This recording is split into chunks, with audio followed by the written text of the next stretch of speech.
আসসালামু আলাইকুম। আমি রেহানা পারভিন, চ্যালেঞ্জ ইন্টারন্যাশনাল স্কুলের প্রধান শিক্ষিকা, ওয়ার্ল্ড ভিশন বাংলাদেশের ঢাকা ইস্ট এপির ইউএনডিসির সহসভাপতি।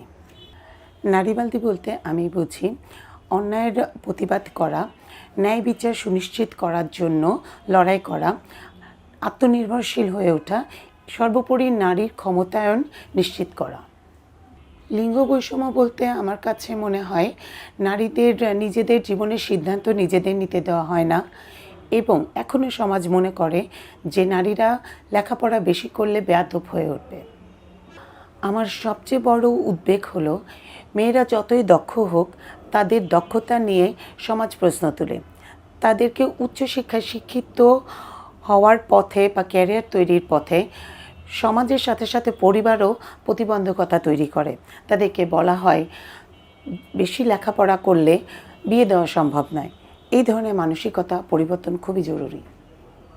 সাম্প্রতিক সময়গুলোতে নারী অধিকারের পরিস্থিতির উন্নতি হয়েছে, নারীরা শিক্ষিত হয়ে উঠছে, নারী অধিকারের প্রতিষ্ঠার জন্য আইনগুলি শক্তিশালী হচ্ছে, নারীরা নেতৃত্বে আসছে। তবে এই যে পরিবর্তন, এটা ধীর গতি। এখনও নারীরা অনেক ক্ষেত্রে প্রতিবন্ধকতার শিকার হচ্ছে।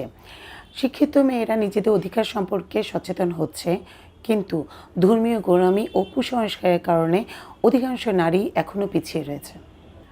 হ্যাঁ, আমাদের সমাজে নারীবাদী হওয়াতে অনেক প্রতিবন্ধকতা রয়েছে।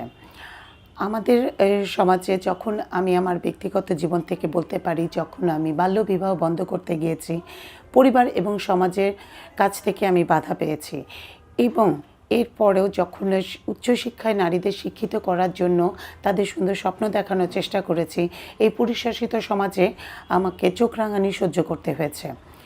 এই ঝুঁকি সহ্য করেও আমি হতাশাগ্রস্ত না হয়ে সামনে এগিয়ে যাওয়ার চেষ্টা করে যাচ্ছি।